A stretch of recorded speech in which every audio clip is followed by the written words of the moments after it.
नमस्ते बच्चों। संवेगात्मक विकास हम लोग पढ़ रहे हैं, यानी कि इमोशनल डेवलपमेंट।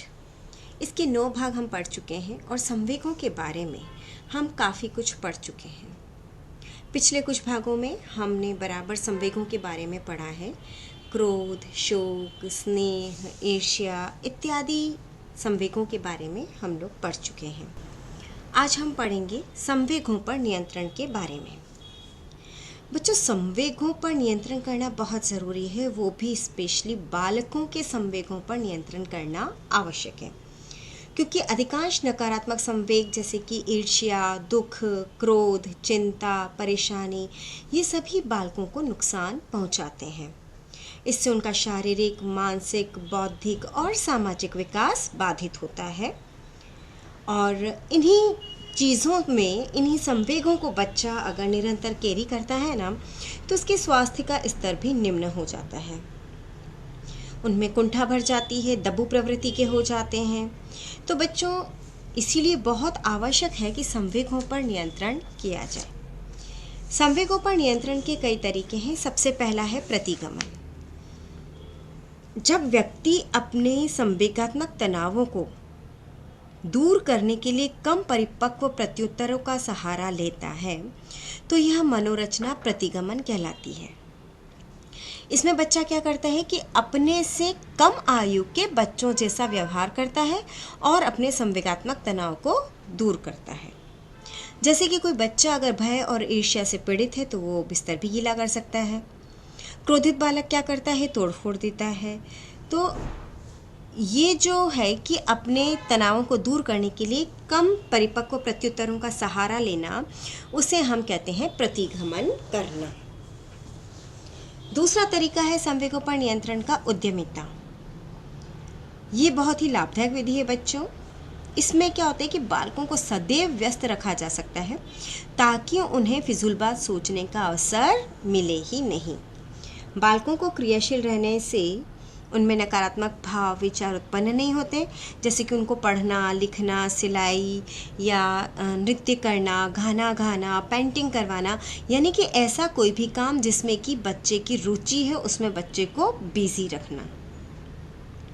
तो जब सकारात्मक कार्यों में बच्चों को व्यस्त रखा जाएगा तो अपने आप बच्चा जो उसके संवेग हैं वो स्वतः ही उसके अंदर कम उत्पन्न होंगे। फिर है दमन। ये एक प्रकार की मानसिक मनोरंजना है जिसके द्वारा दुख वाली चीज़ों को, कष्टकारी चीज़ों को, अप्रिय बातों को और दिल को दुखाने वाली घटनाओं, विचारों आदि को जानबूझ करके व्यक्ति अपने चैतन्य मन से निकाल देता है। जो लोग वयस्क होते हैं, समझदार होते हैं, इसी प्रक्रिया द्वारा अप्रिय प्रसंग को भूलने का प्रयास करते हैं। बालकों में बच्चों क्या होता है, ये दमन प्रक्रिया का विकास नहीं होता है, लेकिन धीरे धीरे उनके अंदर ये भाव पैदा करना चाहिए।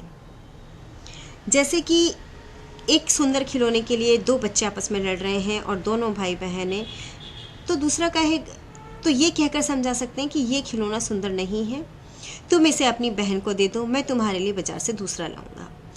अब सही मार्गदर्शन से या किसी दूसरी बात के कहे जाने से बालक के संवेग का दमन हो गया और वो शांत होकर के दूसरा कार्य करने लग गया। दमन बच्चों 2 प्रकार से हो सकता है, आंतरिक दमन और बाह्य दमन। आंतरिक दमन में संवेगों का दमन बालक स्वयं ही कर लेता है, भीतर ही भीतर, जैसे कि गुस्सा आया, रोना आया, लेकिन अपने क्रोध को और अपने आंसुओं को अंदर ही अंदर पी लेना, बाहर उन्हें नहीं झलकने देना, ये होता है आंतरिक दमन। एक होता है बाह्य दमन। इस प्रकार का दमन माता पिता, शिक्षकों, समाज के लोगों द्वारा किया जाता है। उन्हें डराना, उन्हें ये कहना कि मैं तुमसे बात नहीं करूँगी, मैं तुमसे प्यार नहीं करूँगी, या उनका कोई पसंदीदा कार्य है जो आप नहीं करेंगे, तो इस तरह का कह करके उनके अंदर के गुस्से को और उनके अंदर के नकारात्मक संवेग को दबाया जाता है, दमन किया जाता है। यदि दमन नहीं होता है बच्चों, तो सर्वत्र अनीति और अत्याचार का ही बोलबाला होगा। इसलिए संवेगों का आंतरिक दमन हो या बाहरी दमन हो, दोनों ही दमन महत्वपूर्ण है। अब हम बात करते हैं शोधन की। ये सर्वश्रेष्ठ विधि है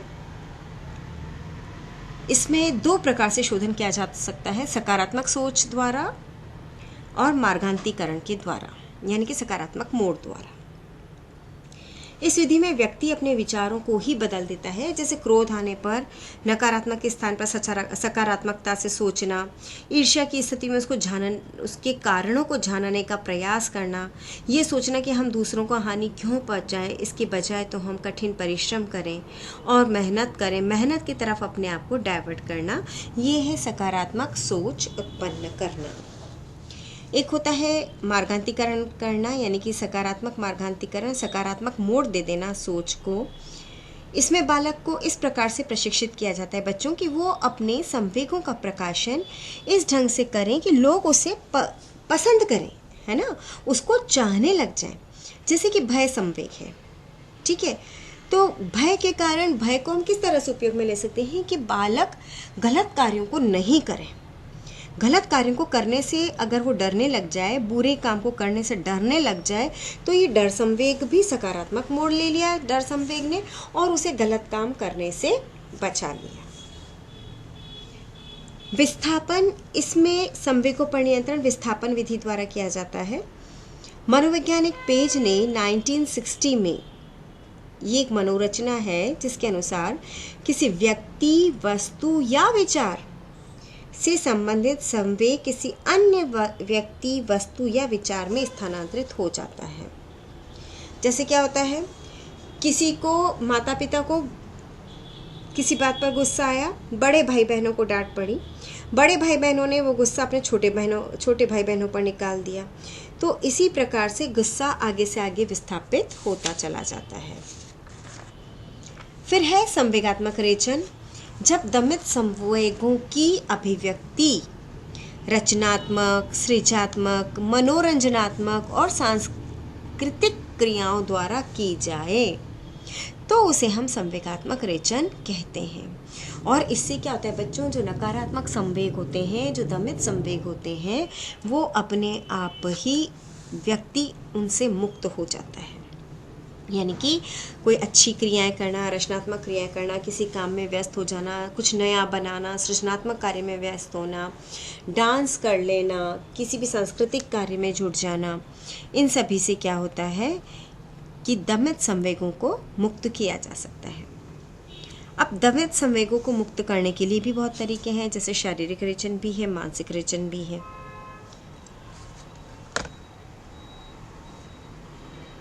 शारीरिक रेचन में क्या होता है, खेल कूद के द्वारा, व्यायाम के द्वारा, नित्य प्रतिदिन नृत्य के द्वारा, इत्यादि चीज़ों के द्वारा शारीरिक ऊर्जा को व्यय किया जाता है, जिससे कि जो नकारात्मक संवेग हैं उनकी अभिव्यक्ति शारीरिक क्रियाओं को प्रदर्शित करके करता है। संवेगों की अभिव्यक्ति ऐसे प्रदर्शित करता है जिसके कारण क्या होता है, अपने आप उसके शरीर में जो शारीरिक ऊर्जा का व्यय होता है उससे बालक को संवेगों पर नियंत्रण करना आ जाता है। शारीरिक रेचन जनरली कठिन व्यायाम के द्वारा, हंस करके, चिल्ला करके की जा सकती है। मानसिक रेचन क्या होता है, जिसमें कि संवेगात्मक सहनशीलता आवश्यक है। ये बिल्कुल शांत और मुक्त रेचन होता है।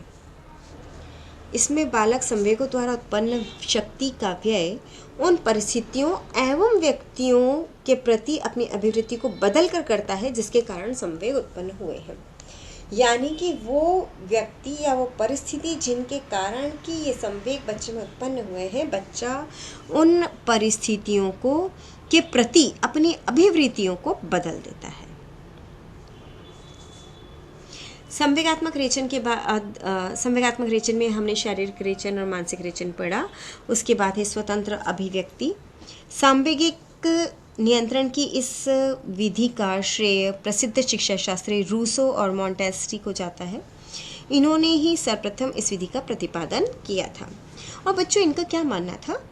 इनका मानना था कि स्वतंत्र अभिव्यक्ति संवेगात्मक नियंत्रण का सर्वश्रेष्ठ तरीका है। इसमें बालकों को अपने संवेगों को अभिव्यक्त करने का पूरा मौका और अवसर दिया जाए, ठीक है, जिससे कि संवेगों के दमन करने से उसके मन में न तो कोई हीन भावना उत्पन्न हो और ना ही हीन ग्रंथियां पनपने लगे, ना ही वो दब्बू हो जाए या उसके अंदर कुंठा पनपने लगे। इसके लिए कहा जाता है कि बालकों को स्वतंत्र अभिव्यक्ति की छूट दी जानी चाहिए। ये हमने पढ़े संवेगों पर नियंत्रण के तरीके। बालकों में संवेगात्मक व्यवहार को प्रभावित करने वाले कारक, कई कारक हैं जो संवेगात्मक व्यवहार को प्रभावित करते हैं। ये हम पहले भी पढ़ चुके हैं। जैसे कि हम बात करते हैं बुद्धि की, बहुत ही महत्वपूर्ण कारक है। अगर बच्चा बुद्धिमान है तो संवेगात्मक परिस्थितियों का गहनतापूर्वक विश्लेषण करेगा, फिर विवेकपूर्ण तरीके से उसका निर्णय लेगा। और अगर बुद्धिमान होता है तो संवेगात्मक स्थिरता भी अधिक पाई जाती है। शारीरिक स्वास्थ्य, बच्चों ये तो आप सभी जानते हैं, शारीरिक स्वास्थ्य का बहुत ही अहम योगदान है। जो बच्चे शारीरिक रूप से स्वस्थ रहते हैं वे सदैव खुश होते हैं और प्रसन्नचित्त रहते हैं। और हंसमुख प्रवृत्ति होने के कारण, स्वस्थ होने के कारण सामाजिक समायोजन भी उनका अच्छा होता है। ठीक है, तो संवेगों का प्रदर्शन भी सोच समझ के करते हैं। लेकिन बच्चों जो रोगी, दुर्बल, बीमार बालक होते हैं वो खिन्न और दुखी होते हैं। उनमें भय, क्रोध, घृणा, ईर्ष्या, दुख, चिंता आदि ऐसे नकारात्मक संवेगों की उत्पत्ति अधिक होती है और फिर वो सामाजिक समायोजन नहीं कर पाते हैं। संवेगात्मक व्यवहार को प्रभावित करने वाला अगला कारक है थकान एवं भूख। बालकों में भूख सहन करने की बिल्कुल भी क्षमता नहीं होती है। भूख लगने पर बालक उत्तेजित हो जाते हैं, संवेगात्मक अस्थिरता बढ़ जाती है और इसी प्रकार थकान और नींद में भी अपने संवेगों पर बच्चा नियंत्रण नहीं रख पाता है। क्या कारण है बच्चों इसका, समझ पा रहे हैं आप कुछ? इसका कारण उनकी ऊर्जा व्यय हो जाती है खेलने में, कूदने में। क्रियाशील बालकों में, जो बच्चे क्रियाशील होते हैं ना, खेलते रहते हैं, स्वस्थ होते हैं, तो उसके कारण उनकी ऊर्जा व्यय हो जाती है और उन्हें भूख लग जाती है, थक जाते हैं, तो उन्हें खाने और विश्राम की आवश्यकता होती है। और फिर अगर उसे दूसरा काम करने को कहा जाए तो उसको गुस्सा आ जाता है, क्रोध करने लगता है बालक। तो कई बार थकान और भूख भी इसके कारण बन जाते हैं। लिंग,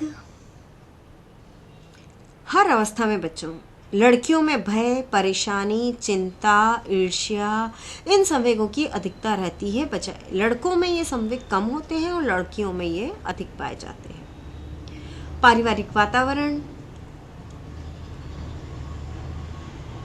बालक की पहली शिक्षिका कौन? माँ। और पहली पाठशाला घर। ठीक है, तो घर और परिवार का वातावरण अच्छा, सुखद है, प्रसन्नता देने वाला है, सकारात्मक संवेगों के विकास में सहयोग देने वाला होगा, तो बच्चों में सकारात्मक संवेगों का विकास होगा। सुख, शांति, आनंद, प्रसन्नता जहाँ इनका साम्राज्य होगा ना, वहाँ पर बालकों में स्वस्थ, सुखद और धनात्मक संवेग अच्छी तरह से विकसित होते हैं। सामाजिक वातावरण, बालक जिस परिवेश में और सामाजिक वातावरण में रहता है उसका प्रभाव तो उस पर पड़ता ही है बच्चों। यदि बालक के साथी क्रोधी प्रवृत्ति के, झगड़ालू प्रवृत्ति के होंगे, बदमाश होंगे, तो बच्चा भी वैसा ही होगा। और यदि बालक खुश मिजाज लोगों के संपर्क में रहता है तो हंसमुख होगा, मिलनसार होगा, स्नेहिल होगा, उसके अंदर सकारात्मक गुणों का विकास होगा। तो हमें ये जज कर लेना चाहिए कि बालक का सामाजिक वातावरण कैसा है। सामाजिक आर्थिक स्तर, स्प्रिंजर ने अपने अध्ययन में ये पाया बच्चों कि निम्न सामाजिक आर्थिक स्थिति में जिन बालकों का विकास होता है, जो पलते बढ़ते हैं, उनमें सामाजिक अस्थिरता अधिक पाई जाती है। जे.एन. लाल ने भी यही निष्कर्ष निकाला कि उच्च सामाजिक आर्थिक स्तर के परिवार के बालकों में संवेगात्मक स्थिरता देखने को मिलती है, मध्य में कम और निम्न वर्गीय में और भी अधिक अस्थिरता देखने को मिलती है। तो सामाजिक आर्थिक स्तर से जुड़ाव उसकी संतुष्टि का हो सकता है, उसकी स्वास्थ्य का हो सकता है, उसकी विभिन्न आवश्यकताओं की पूर्ति का हो सकता है।